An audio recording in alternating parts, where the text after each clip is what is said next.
All right, Stochastic, here we go. It's your old pal EMac coming to you on a Saturday afternoon here. Well, early evening, technically, since I am in Tampa Bay. Looking out at the Gulf of Mexico here, glorious day here. Went for a nice little 5-mile walk. You know, got to get back in shape since my daytime job busy season just ended. That is 3 months of grueling hell, which involves lots of snacks because it's the only way you can survive.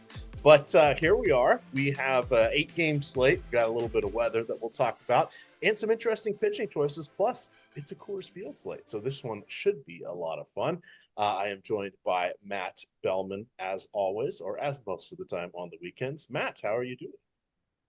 I am good. Happy to be on here with you talking some MLB on Saturday night.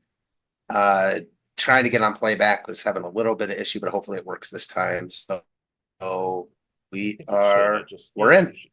Excellent. Excellent. There we go. So we've got the usual crowd popping in here. I see Chris Williams dropping in some of those little YouTube memberships there. We appreciate the support from him. We've got Peter Wysocki with the all caps shouting out me as elderly EMac. Sir Charles Moran is in there as well. I'm sure the others are starting to gather with Andy Melman and Malakar and the rest. But we're gonna slide in here a little bit. I just want to remind everybody of the weather today. So it looks like Baltimore is really the only spot. Now it looks like it's going to be potentially actual rain until 7:30 or 8 o'clock, but then those storms move out and it's clear the rest of the night.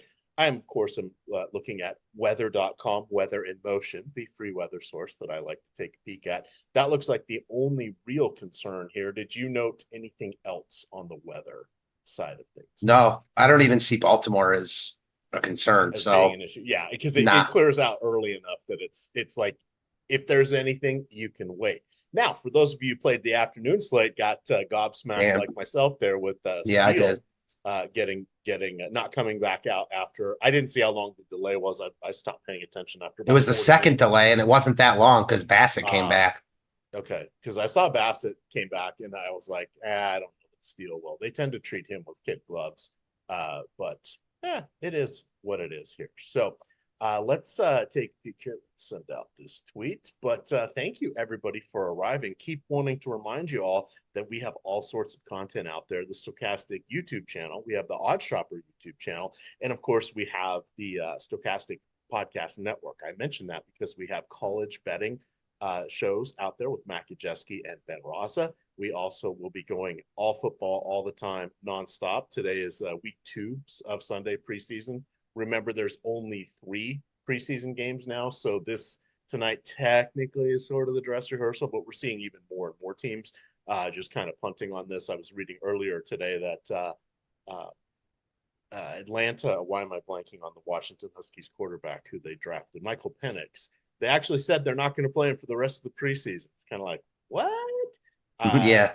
That was a bit of a surprise. You would think that someone who's going to be sitting for the majority of the season behind Kirk Cousins would get more preseason action, though I guess with somebody with his type of injury history, maybe they're choosing not to, or maybe they're holding him out as a trade chip. I don't even know anymore because that was just the weirdest thing. I just wanted to take a moment to talk football because it's so close we can reach out and touch it. Fun thing about the NFL this season, there are quite a few Monday night doubleheaders. I believe there are 4. Week 1 has Thursday night football, Friday night football, Sunday and Monday night football. I believe there's going to be a Black Friday game. Again, they started that 2 years ago, maybe. So they will have Thursday, Friday, Sunday, Monday on those days. So almost half of the season, by the time we get in with counting the playoffs, is three games or 3 days worth of games. So it's pretty crazy, and those doubleheader Mondays should make for some fun slates because I think the sites will start making tournaments for the Sunday night and then the 2 Monday night games that could have some size, since those showdown games tend to not be quite as large because the games aren't staggered. They're kind of like an hour and a half apart for the kickoff, so they are going at the same time. In any event, that was it. I had to talk football. I can't talk football with my wife. She doesn't care. Occasionally she asks, wait, when is football this year? Isn't it coming up? She knows it's after Labor Day, but she's never really sure when that starts. But How are your you live and die with the Browns? Am I correct, Matt? Oh no, did I lose? Oh, okay. Well, I didn't know if it was me. So we'll let's count out of here. Great fantasy football team names. The Sofa Kings. That was something I like to use because I would change my name every week in my home league from Sofa King Good to Sofa King Bad to Sofa King whatever. It was always fun. That was my favorite name. But let's take a peek over here at the pitching. And let's get this top stacks tool up here. I, of course, had to reboot right before we did the show because that happens from time to time here when I'm running a lot of software on my computer. There's always something that needs to be updated. So, of course, I had to close out all my carefully curated tabs that I used when I was writing up the slate for today. But let's slide in here. So pitching is going to be a lot of fun. We have some excellent options here. Chris Sale is $11,000 on DraftKings, $11,000 on FanDuel, $60 on Yahoo. He is an apex price point, which is going to be fun because we have Coors Field tonight. We also have Dylan Cease in that Coors Field game. Now, he is the type of pitcher that we can take against the Colorado Rockies. We know that the Rockies are not the best against right-handed pitching. That has been the case for the last few years. We also know from an efficiency standpoint, we are also looking at one of the worst teams in the league, even at home. So if we look at their WRC plus, they are a bottom 5 team on the home at home, on the road. Remember, efficiency different than the volume. The counting stats, right? They're still scoring runs, but compared to league average, not as good. And then we have Hunter Brown, who gets to go against the Chicago White Sox, who are one of the worst teams in the league, actually in recent memory when it comes to their offensive capabilities or inabilities as it is. So in any event, we'll see here porn update. No, that's not for me. Well, it could be from Matt. We'll find out soon enough here. So the key things that you want to think about are how to craft your teams today, because there are decision points at pitchers, and how we get some access into that Coors Field game, which looks to be one of the best on the slate. So as Matt is figuring out his internet stuff here, let's take a little bit of a dive here into Chris Sale. So let me see here. I think we were still waiting. Sorry, talking and typing. So a little tricky. We just got the Anaheim lineup. We're still waiting for Atlanta's lineup. So the Anaheim lineup today has just or Los Angeles Angels of Anaheim. They have a 3.3 implied run total, which is not that great. The team actually has semi limited strikeouts. I say that because we're talking about veterans here like Kevin Pillar and Brandon Drury, who kind of are their heyday has passed. We've got youngsters Zach Neto, Joe Adell. Adell strikes out a fair amount. You've got Logan O'Hoppe is probably their best healthy hitter at this point. Taylor Ward moving up to the leadoff slot here with Sale on the mound, but otherwise Sale just looks absolutely phenomenal. So if we look at the Cy Young Award race here, Sale is second in the National League. He is behind Zach Wheeler, and he is ahead of Paul Skeens. Now, Skeens is looking like he maybe a little bit tired, a lot of workload per se compared to what he has done in his college career. So coming out of the All-Star break, we saw him with a slightly lower velocity, but still looking good. But Sale just is getting it done here in his age 30 year. Or his age 35 season here. Now from 2018, 2012 to 2018, 7 seasons. He finished in the sixth was his worst finish in the Cy Young. He had a couple thirds and a second place finish. This year, it's his best chance to get it. Now, the good story, the good feels about that is since at the end of the 2019 season, he missed all of 2020. Since the end of 2019, he has only made 53 starts. So tonight's going to be his 54th start in that time. He leads the National League in with 13 wins, 2.6 ERA, 11.8 strikeouts per nine inning. He's second in WHIP, and he is second in fit fielding independent pitching. So appropriate salary for him. Decision points should be fun. He is going to be sort of the late night hammer, if you will, meaning a lot of the PIR, the player innings remaining, will be his from a lot of teams here. So back to the Anaheim lineup. Looks like the one guy who I expected to be in there who is not is Anthony Rendon. I'm sure he is just marking time until he gets back onto the injured reserve list. Between he and Byron Buxton, the rules are someone always has to be on the injured list at all times. So Chris Sale, easy number one. The number two slash, we could probably even call him the 1B, because when salary comes into play here, you have Hunter Brown. He is $9,100 on DraftKings, $9,900 on FanDuel, $43 on Yahoo. Absolute steal on Yahoo. So he is going against Houston. The problem, he is pitching in Houston. They are hosting the Chicago White Sox. The White Sox ended up beating them last night, which was a bit of a surprise. Almost as surprising was Chad Kuhl coming in to close out that game. That was not on my bingo card this year. But the White Sox, depending on your source, have been vacillating today right around a 3 implied run total, which is absolutely crazy because it's dipped down to 2.9 a couple times. Right now it's at 3 or 3.1, depending on which inferred odds you're looking at to set up that calculation. So the key thing with Hunter Brown is, he had a kind of a rough start to the season, but he has just been, he's really picked it up over his last 10 games. Outstanding. He has reasonable strikeout stuff, does an okay job of limiting power. He's not afraid to challenge hitters, but who's going to get the hits against it tonight? We're looking at scary bats of Luis Robert, as he is called.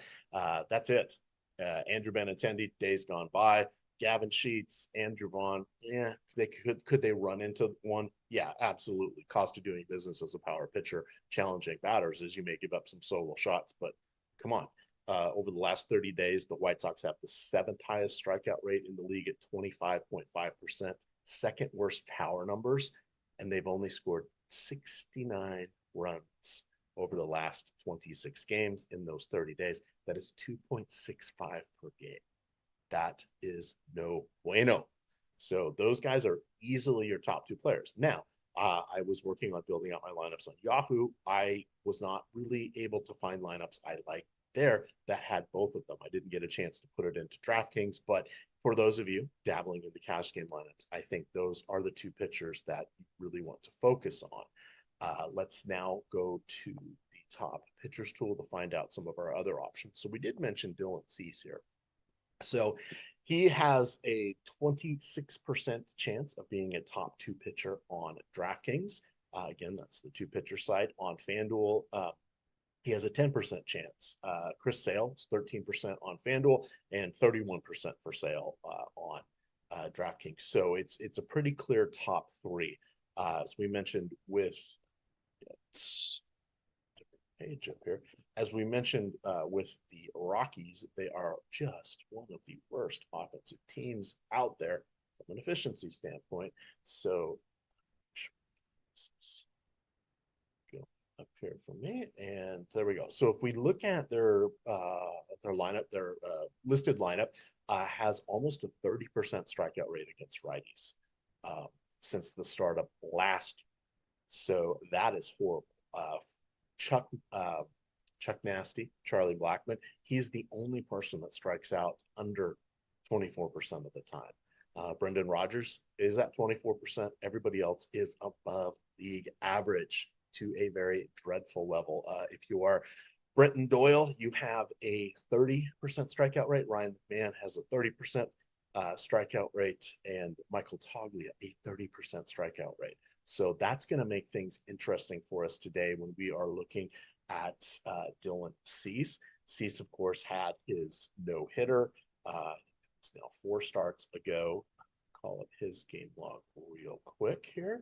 So it's always, I forget what it's like doing these solo shows because It's been a hot minute. So in his last start, he had 91 pitches. Remember, he had that abbreviated outing with the rain 2 starts ago. That was in Pittsburgh. So since his no hitter, he has made 3 starts. He should be back to his full powers. He only struck out 5 against Miami in that start. Allowed 5 runs. 3 of them were unearned. So not the worst fantasy line there in the world. And Miami's shown that they can be plucky from time to time, but that only happens about once a week. And plucky for them is scoring 5 or 6 runs. So he is someone that we can look to in Colorado. This is going to be far from sneaky. I know a lot of times we say, "Oh, it's kind of sneaky. We're going to take so and so in Colorado." No, he's got a 39% projected popularity there on DraftKings. It's only 7% on FanDuel, but that's the one pitcher site, and he's just $300 less than Sale on FanDuel. So why not go to Sale on that? Whereas on DraftKings, you can get him at a $2,400 discount to Sale. So he would be the other guy I would consider in that sort of trio for cash game winners. As we continue to move down the list here, you've got Freddie Peralta. Fastball Freddie, he has had good starts. He has had bad starts. I went from not trusting him to trusting him and wishing I had remained in the not trusting him bucket. I think that was I can't remember if it was his last start or 2 starts ago. He was prominently featured in my lineups here. It was his last start. 2 home runs allowed.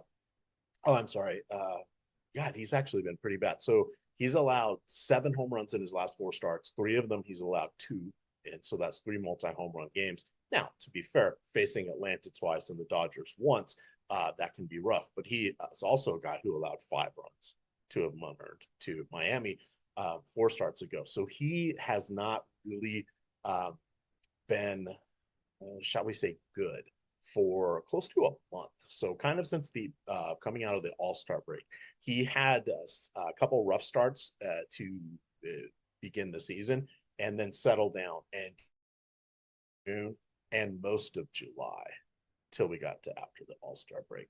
So the other one that we're going to look at in that game, and yeah, I want to hear what Matt has to say about Tanner Bibee as well. Bibee's coming in as our 5th pitcher. We've got Hayden Birdsong as just sort of sneaking in there at 6,000 on DraftKings. Now, Birdsong, I don't have his game logs up, but I think the first 4 or 5 starts of his career absolutely kicked ass. The last 2 games, well, different stories. So let's go take a peek at him, because I know we talked about him last Sunday. He was going against Detroit. He lasted just 4 1/3 innings, gave up 5 runs. The start prior to that, he lasted only 2 innings, gave up 7 runs for Washington. So in his last 2 starts, he has a 17 ERA. Go look at his player page. It's always fun. I'll drop the link here in the chat. That's got a face that says, "I just saw boobies for the first time." I know I mentioned that last time we did a show, but go look at him. It's true. So shout out to the 22-year-old. If you're ready to dabble a little bit, okay, $6,000 on DraftKings. Not the worst thing you can do for an SP2, because again, we got some good offenses. We keep mentioning Coors Field. We've got Houston in a good spot. We'll talk about them against Chris Flexen. We also have the Los Angeles Dodgers in St. Louis going against Andrew Palente tonight. So that is something that is that we will want to look at here. Let me get back to the fun here. I want to remind everybody that today we are presented by Underdog. They are the main sponsor of the show. Key things that you can get from Underdog, well, you can get a deposit match, and these do not exist out there with much frequency. So you get a 50% deposit match for your first deposit up to $250. So that means if you put in $500, they will give you $250. You put in $50, they're going to give you 25. You put in 100, you get 50. Get a 50% deposit match. That is key. Of course, you have to be 18 or older to play over there on Underdog. And if you or anyone you know has a gambling issue, please call or text 1-800-GAMBLER. Key things about Underdog, though: pick'ems. They've got best ball contests that are season long. They have the dailies, which are daily draft contests in all of the main sports. Right now, it is football season. You've got Best Ball Mania 5. with a gigantic prize pool up top. They have all sorts of best ball formats, including some eliminator formats, which I've been drafting for, weekly winners, and then they also have those without playoffs that keep things going through the end of week 17. So you're in a continual a contest with everybody else for total points across the board. So you're not in your league pods. The other fun thing to remind you about NFL best ball, we've got content for it. We've got free content for it. You've got Matt Gajeski is providing his rankings for Underdog, for DraftKings, and I believe Drafters. The Drafters and DraftKings have full PPR scoring. FanDuel has, or Underdog does half PPR scoring. So you guys can check that out. If you go to stochastic.com, if you have an account, don't need a subscription. We don't need your credit card. Just you need to have an account at Stochastic. You can access the best ball content for free. All right, let's circle back here to the second half of the pitchers. Looks like you will be getting my takes a little bit longer here. So Tanner Bibee is, let's get over to his page here. So he is someone that is kind of, so he's in his age 25 season, has this last year, of course, was his rookie year. So tonight will be his 49th start.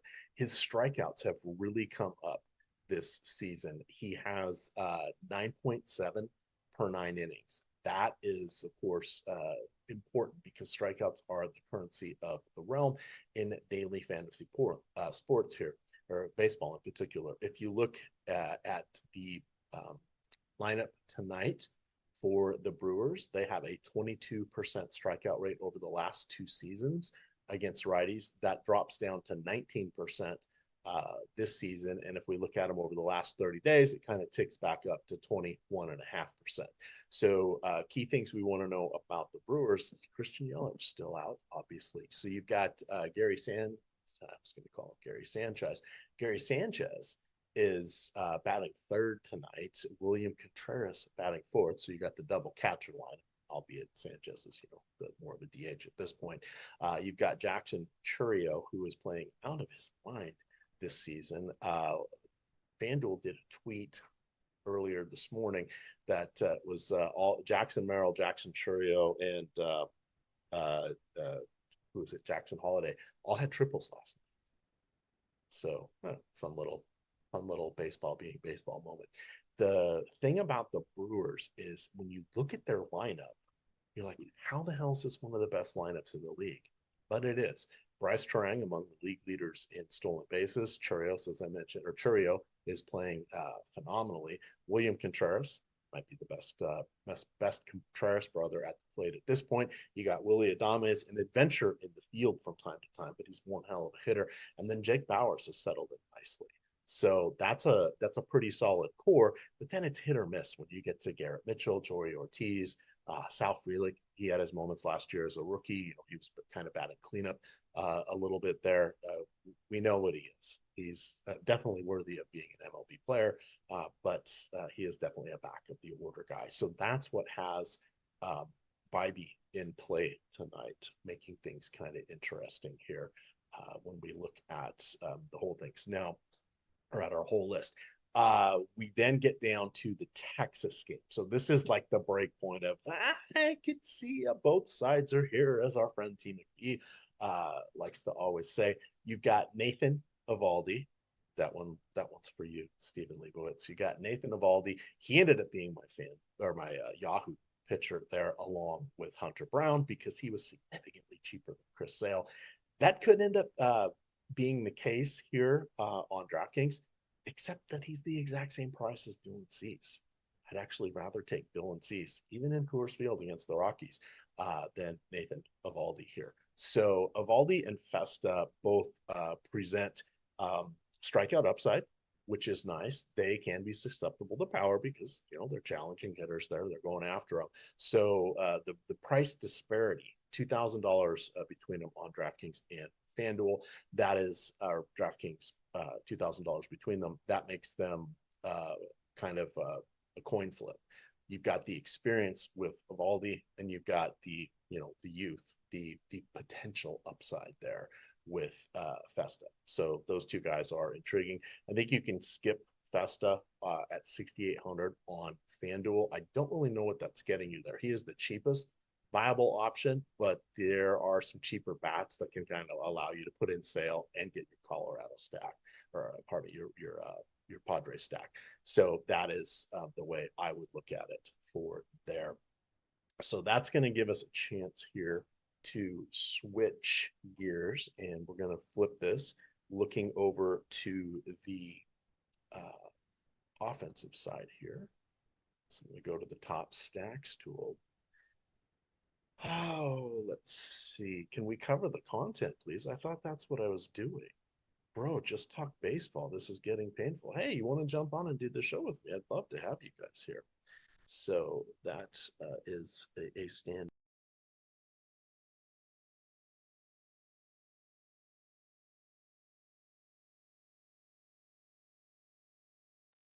That should fix the audio issues there, hopefully. So let's get this going. Close that out. Close that down. All righty. Grandpa Steve, you tell him. Go, we can go after this show. We'll both stand outside and shout at the clouds together. It'll be good. It'll be good. Obi-Wan, love it. Love it. So we are flipping to the top stacks tool with a 21.6% chance of being the highest scoring stack. We have the San Diego Padres. That should be no surprise to anyone there. Last night they were just under 20%. So when you've got Kyle Freeland, knows what he's doing in Coors Field, can survive. But remember, this was the guy a few years ago that was doing so bad in the majors that they sent him down to the minors, where he performed even worse for a handful of starts. So they said, come on back up to the show, fella. We're going to throw you out there every 5 days or so. So he is the kind of our punching bag, if you will. If we go look at the team here for San Diego. So the key San Diego players that you want to go with: Donovan Solano. He is batting second tonight. Yes, slight pinch hit risk, but they will leave him out there against righties on occasion. He has he helps open things up across the different sites. Manny Machado and Jurickson Profar are both excellent from the right side of the plate. I get nervous with Jake Cronenworth here. Very little power against fellow lefties, like to the point that it's a sub 100 ISO. Same thing for David Peralta. Now, Peralta's only faced a dozen or so lefties this year. Last year, he did about 3 dozen. So he's got about 50 at-bats over the last 2 seasons in lefty-lefty matchups. He makes contact, just has zero power against fellow southpaws. So he's on the cheaper side, but I'm not as excited about him. And then I think you can go with Luis Campusano as your discounted catcher. Now, we're not going to be the only ones that make that approach, but I do want to call that out because he is not necessarily coming up in some of the tools. So I didn't really mention there, Xander Bogaerts. Bogaerts has literally no power. Adequate contact, low strikeout rate, above average walk rate, can get on base, but doubles at this point seem to even be escaping him. But he sits in the middle of a Coors Field stack. I like Hassan Kim. He is batting sixth tonight. I thought he would be a little bit higher in the order but that's where they put Donovan Solano. So Hassan Kim is still perfectly fine from that standpoint. So that is the look at San Diego. Let's go look at what is their implied run total right now. That is 6.3. So obviously the highest on the slate. Let's go back to some of my notes here. So as we look for other stacks, Houston Astros. So they are going against Chris Flexen. So Flexen, age 30 season here. Age 30 season here, 5.34 ERA, 2.11 record, 2-11 record. Yikes. That just kind of embodies the entire White Sox season. In his last start, he actually held the Cubs scoreless for 4 innings, but he only got to stick around there for 4 innings through 78 pitches. In his last 5 starts, he's only gone 21 total innings. Not good. He is averaging 5.5 strikeouts per 9 innings in that stretch with a 7.7 ERA. Now, let's go take a peek here at the Houston lineup. So we know that Alex Bregman, I don't think he's going to be in it. So Bregman slept on his elbow in a funny manner that actually warranted, I think they gave him an MRI. So he is not going on the disabled list, but they don't think he's going to play this weekend. That takes another good bat out of the lineup here because we're already missing Kyle Tucker. But you have Yordan Alvarez, who is profiles as one of the best individual hitters tonight in this matchup. You still have Yonir Diaz, Jeremy Pena, Jose Altuve. Those guys are all capable options. John Singleton, cheapy. You got Jake Myers, who has adequate power. Chas McCormick did not make the lineup tonight. Instead, they put in Mauricio Dubon here because they're having to maneuver some of their players around the different positions here with those injuries. So it's Victor Caratini behind the plate. I think Caratini is a coin flip with Campusano there for the Padres. But Caratini in his last 125 at-bats against same-handed pitchers, 340, well, but 209 ISO. That is really, really good. We have not many lefties. So Yordan Alvarez, grab him in the pick'em sites, grab him in the various underdog formats here, because this season Flexen has a 270 isolated power to lefties. If we look at his combined between last year and this year, he has 215 ISO against lefties, just not good. That's the only thing that kind of keeps Singleton in play here. I thought they brought up a rookie, I forget what position he plays, but who was it? Zach DeCenzo. It's funny because they were saying it like DeCenzo, but I think it's DeCenzo. But he is not in the lineup. So Houston is kind of their core for throwing Caratini. John Singleton is your cheapie. So the third stack, not according to the top stacks tool, but according to your old pal here, is the Dodgers. So they're going against Andre Palente. Palente's kind of a funny guy out there. Doesn't get a lot of strikeouts. So he was someone I recommended taking the under on 3.5 strikeouts. It was available at even money earlier today. It stood out as a reasonable line. He projects for 3.7 strikeouts. You can find all this stuff on OddsShopper if you have an OddsShopper subscription. But he projected for about 3.7 strikeouts. That, of course, is more than 3.5, but less than the 4 that we need for this wager to fail. In his last 9 starts, he has been right around that number the entire time with 4, 2, 5, 3, 5, 5, 5, 5, and 4 strikeouts. So going against the Dodgers, this is going to feel a little bit like batting practice. We would expect here. So that is something that is key to remember here when we look at the Dodgers. Of course, you've got, as Eric Lindquist likes to say, the fully operational Death Star. Now that Mookie Betts is back. I'm back to also. Oh, so Matt is back. So let me finish up the Dodgers, and then we're going to let you talk for a while. Sorry about that. Chat's like, do we really have to listen to this guy for the song? Come on, this is year like 35 for me of fantasy baseball. All right, I can handle this, but I'm not always the main talking. I've written 5,000 DFS articles in my career. I know the stuff, but it's funny to do it in this format constantly without a break. So the trio at the top is going to be Ohtani, Betts, and Freeman.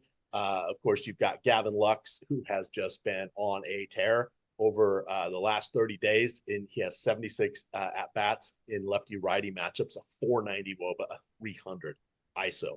That would be your quartet there that you can target from the Dodgers. Let's circle back for a moment, Matt. We'll let you put in some of your pitcher takes.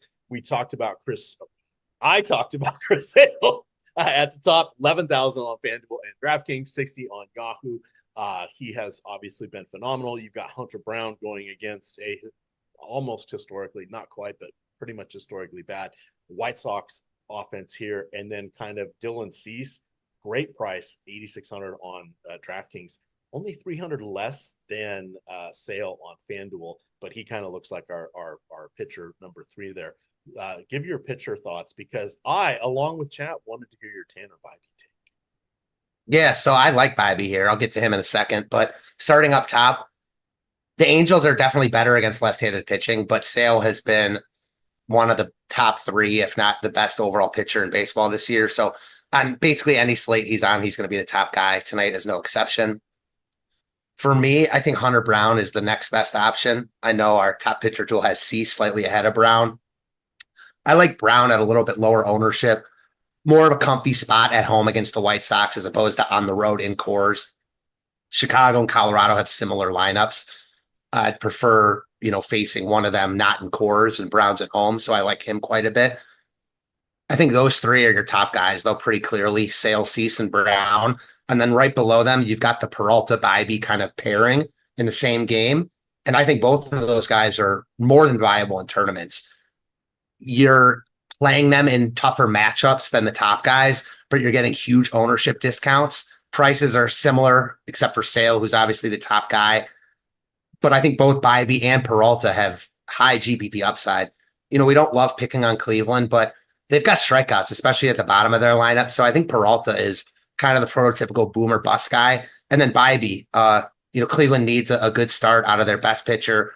Bibee has been very, very good all season long. I think that he's a little bit boom busty in this spot as well. We've seen Milwaukee be very good offensively. We've also seen them strike out a lot.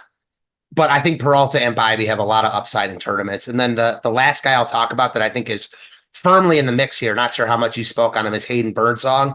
This is just a price play. Get a great ballpark in Oakland. Oakland's feisty, but they strike out, and he's 6K. So ownership is there, but with some big bats to spend on, I think Birdsong is totally viable. Sure, there's some risk here. He hasn't been great. He was only really, really, DFS, amazing in the 2 starts against Colorado, but he certainly has upside at this price point. So Birdsong, for me, is right in that group just because of his price point. And then there's a huge drop off after that. I'm playing 5 lineups tonight. I don't think I'm going to play anyone other than the pitchers I just talked about. And I don't think any of them are must plays, even Sale, just because of his price tag. He's significantly more expensive than any other pitcher on the slate, and he's going to be really popular. So whenever you have that combination of really expensive and really popular, I think you can look for ways to get away. That said, we saw the same thing last time out for Sale against San Francisco, and he just carved that Giants lineup. So he's the top pitcher, and if you can make it work, I think that he's the top guy to go to. All right. The other one, chat, we had a membership chat here from Randy Schwartz. 23 months, very solid here. He's asking about David Festa. Why is Festa popping up so much in the tools? Now he's talking DraftKings here. So he is $700 more than Birdsong. He has the arguably tougher matchup going against Texas in Texas, and but he has more of the pedigree. So Festa is the top 3 prospect for the Twins. He's top 50 overall. In the top 100 list. Now, various people have been called up, etc. This year was his graduation year, meaning they expected him to kind of come up and stick this year. He did get 60 innings at AAA. Last year was his first year at AAA. He only had 12 innings, but they felt he was ready to kind of make the jump and stick here. Strikeouts are kind of his calling card. I suspect we're going to see some walk issues with him as the pitchers start, or the hitters start to make changes and against what he's doing, and then he's going to have to make some counter adjustments, right? The old back and forth, the age-old baseball battle between pitchers and hitters here. But he, I think, it's almost a coin flip against Birdsong. You can look at Birdsong, and he's like, the last 2 starts have been just garbage. But as you said, strikeouts abound with Oakland. The other thing with Oakland, after they had that phenomenal run that had them back moving up the ranks in in the offensive metrics, they've kind of slid back a little bit. Now, the entire season they've had power, but solo shots are not the end of the world.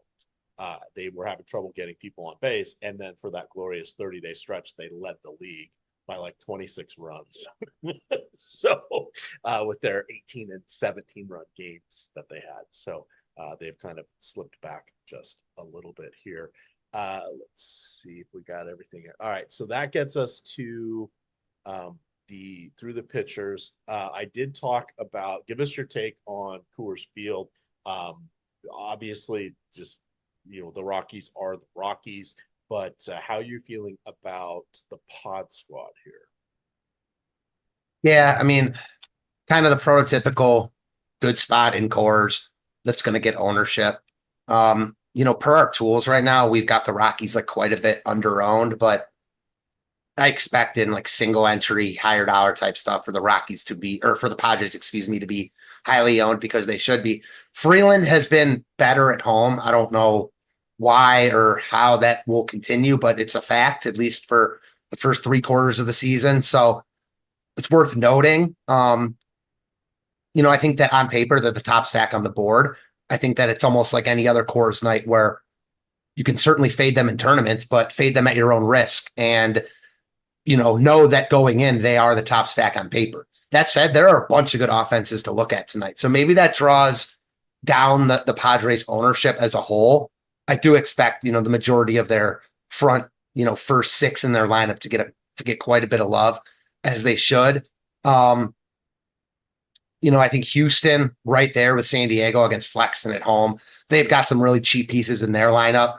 I think that both those stacks look pretty comparable. Our tools have San Diego as the clear top stack on the board. So between those two teams, San Diego and Houston, I do prefer the Padres. But I think you could make cases for Houston also. And then there's like the second and third tier stacks on this slate are in really good spots. So pretty good slate all around. So with Bregman out, I mentioned he's slept wrong on his elbow or something. So now you've got him out. You've got Kyle Tucker obviously still out. I think that Houston kind of might be that secondary stack, because you want the duos, trios out of that group. Maybe, Victor Caratini, not the worst one-off catcher option, but I'm feeling a little less love as I've had time to kind of stare at that. I hit on the Dodgers, but we did not get to Atlanta going against Griffin Tomato Canning here. So Atlanta, we got their lineup is looking much different now that they, of course, have Michael Harris back. That gives them, obviously, they're still missing superstar Ronald Acuna Jr. and do everything Ozzie Albies, but having Harris back at the top of the order is pretty impressive. It allows them to, maneuver some things around. They do have Ramon Laureano in the lineup tonight. They've got Whit Merrifield in the lineup as well. They're the weakest hitters. Everybody else looks phenomenal for Atlanta. Is there anyone you'd like to call out in particular there? I like Atlanta a lot as well. I think you could stack Atlanta 1 through 9. Face some really good pitchers in San Francisco over the previous few days. And I think they're in a really good spot tonight against Griffin Canning. They almost got to Soriano last night, not quite. And I think that they're in a prime spot in a really good hitter's ballpark. They're going to be under-owned here, with San Diego and Houston getting a lot of love. I like Atlanta a lot here. It's not one guy for me. I think it's just a full stack. All righty. Okay, that gets us through the key stuff. Secondary stacks here. What we've hit on kind of the core 4, if you will.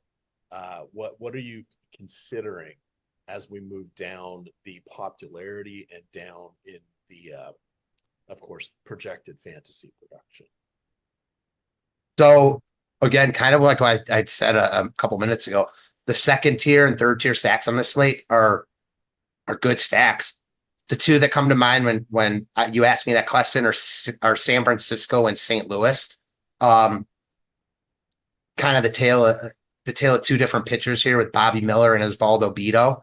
Beto has actually been really good. His expected ERA, his actual ERA, all his numbers are really good, but the tools are high on the Giants here. And we've seen Beto in the past. I'm not completely buying what he's selling. And then on the opposite side of the spectrum is Bobby Miller facing the Cardinals. He's been god awful this season in the majors, in the minors. They called him up because Glass now went down. The Dodgers have obviously dealt with their fair share of injuries. I think the Cardinals are a really good stack tonight. So the Cardinals and Giants are my two favorite, secondary options that just will fall by the wayside because of the context of the slate. All right. Hopefully that fixed the mic issue on my end there. Sorry, I've got between OBS and WebEx and playback and YouTube. I got everything fighting each other in the background here. So sometimes for reasons, gremlins, if you will, the mics get caught up between each other. Oh, sorry. One thing I wanted to call out, I don't know if you called this out about Houston. Yeah, Bregman's out, but they called up this Shea Whitcomb, who has led the world in home runs the past 2 years. He's not in the lineup. Yeah, he is. He's hitting 8th and he's 2K. Oh, I'm sorry. I didn't hit refresh. And I'm sorry, you're right. I was looking for DeSenza or whatever the guy was who played last night. It just makes that stack easy to get to. And obviously he's got power. Yeah. These are the little things that escape you when you're trying to do this all at once.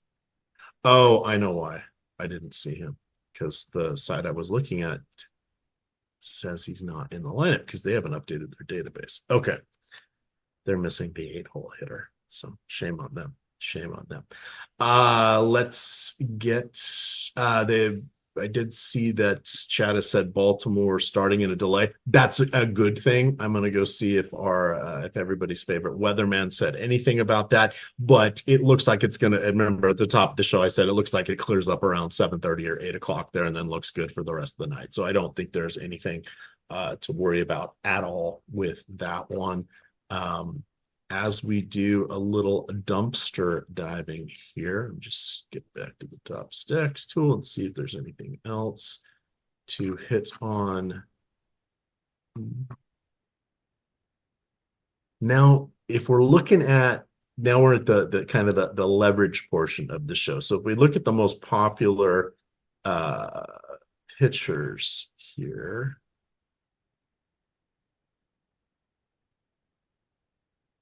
yeah, there's really, Colorado against Cease, okay, that makes sense. The Angels against Sale just feel like a fool's errand. Oakland against Hayden Birdsong, who's going to be about 30% on, that makes sense. How do you feel about the White Sox at all against Hunter Brown? Because really there's 4 super popular pitchers here on DK. Cease, Sale, Birdsong, and Brown are all 30 to 40% owned. I've played a bunch of White Sox lately. My best lineup last night had Luis Robert. This lineup right now is probably the best it's been all year, with Gavin Sheets finally hitting. Robert had been struggling since the break, but looks like he's seeing the ball a lot better. So I've used them a bunch recently. They're really cheap all over, and I don't think anything is different tonight. I like Hunter Brown a lot, but in non-Hunter Brown lineups, I think playing a couple White Sox is definitely in play. You've got Robert at 4,300 as by far the most expensive bat in the lineup. Lopez leading off at 2,300. Benintendi hitting third. They're so cheap that I can definitely get on board with playing some Chicago here, even though I like Hunter Brown a lot. All right. Let's see. We got about 12-ish minutes before lock here, so we'll kind of start to put a bow on stuff. Again, we're going to be on tomorrow, I think 12:30. I haven't looked at the schedule, but you guys will get us again. And don't forget, NFL right around the corner. So that's going to be a lot of fun. Underdog is the sponsor tonight. If you come in through the link in the YouTube description below, you will get a 50% deposit match on your first deposit up to $250, meaning if you put in $500, they will give you $250. I am in full best ball mode right now. I think I just hit 150 teams. I'm playing across the 3 most popular best ball sites. I will end up maxing out the 150 on that DK $20 contest there for their $5 million tournament. I'm dabbling in a bunch of different formats over on Underdog just to shake things up. And then Drafters. Drafters has some overlay brewing as well as deals. If you play over there, you've got a lot of ways you can win tickets. Reach out to me and I can point those out to you, especially if you're a member. Hit me up in Discord. If you're not, I believe my DM should be open on Twitter, and I can give you a little bit of insight because we also have some deals for signing up at Drafters. Let's do some home run picks. If Jacob's ready, we can also do let's do the lineup generator real quick, and we can slide on out of here. Who do you like for home runs in your non-Coors Field area? I'm going to go Austin Riley off of Griffin Canning. I like Atlanta a lot today. I think Riley gets him. All right. I'm thinking Anthony Santander, which reminds me, we didn't talk at all about Baltimore or Boston. So Brian Bayo is facilitating home runs. He is a friend to lefties with the 223 ISO. You've got Kowser, Santander, Gunnar Henderson, Ryan O'Hearn, pinch hit risk, batting cleanup, and then Jackson Holiday, Cedric Mullins. Cedric Mullins got me a home run when I threw him out a couple days ago in chat. So we like those guys. Flipping the script, you got Cade Povich today, plus whatever is coming out of the Baltimore bullpen.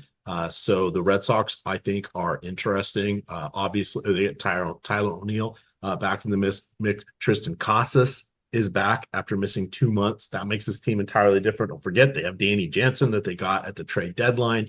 And then you've got, what's that guy's name? Yeah, Rafael Devers, one of the most complete hitters in the game. So this is a pretty good lineup as well. The fact that we didn't mention them until just now makes me feel they're going underrepresented in tournaments, particularly with that weather. You got 11 minutes to figure out what you want to do with that information. But I think this is kind of a fun game. So let's go, Anthony Santander. Jacob, let's look at FanDuel tonight here. So we have the DFS lineup generator here.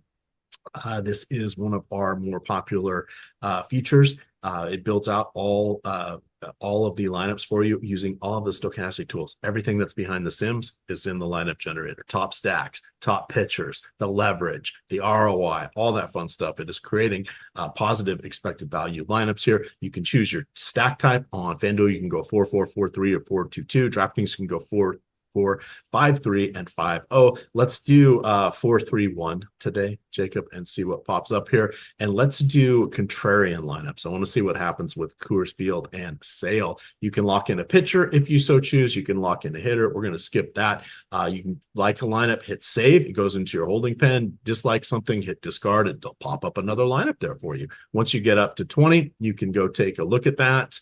You can look at it anytime, but 20 makes it a little bit easier here. You can see who is showing up in your lineup. So we can see that Sale is only on 1/3 of our lineups here.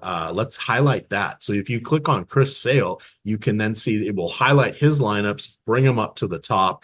You can look at those lineups as well by expanding on them, see who's in there, allow yourself to change somebody out. Say you like, I don't really want Travis d'Arnaud, I want somebody else. You can move them out manually and bring in somebody else to the lineup. Once you're ready, download these, put them into the template, the CSV file template that you've downloaded from your DFS site of choice. Upload it, and you are off and running. That is the lineup generator here. So again, uses it's Sims Lite. I believe that that Lindquist may have coined that term, but it's a great tool. We've got it for basketball, and more importantly, we got it for football. The fun features on it for football is for the showdown slates. It allows you to move up or down the outcomes of the game. You can say, hey, what if this team scores six points more or less than is expected? You can do that with both teams, pushing both up, pushing both down, one up, one down, as you see fit. Why did we only do it for 6 points or for a touchdown? Because that's about where the break point is, because our data team is awesome and they did a lot of spelunking through a lot of information to figure that out, to make sure that that was the most optimal way to do this. But that is the lineup generator. All righty. What else do we have, Mr. Belman? I think we're good. Did we hit everything for everybody? You got to kind of kick back, ride my coattails today, make me do all the heavy lifting. Savvy move. I wonder what I will do tomorrow to get back at you. I anxiously look forward to that. That is my fault. Obviously, I was in freak out mode over here. That has not happened to me in forever with the internet, but we're back now. It stormed today. I got Spectrum on the phone, took care of it. So we'll be good to go tomorrow. Thanks for covering my slack today. We have Spectrum here as well in Florida. So the old technology is great until it isn't. But with that, we are going to slide on out of here. Don't worry about that Baltimore-Boston game. It's probably going to play in about an hour, and you're going to be good to go. Let's have some fun tonight and slide on back here tomorrow and check out us at 12:30 for the slate. With that, you can follow Matt on Twitter at FantasyTipsMatt. You can find me at EMac DFS. And of course, it is stochastic_COM. With that, gamers, luck.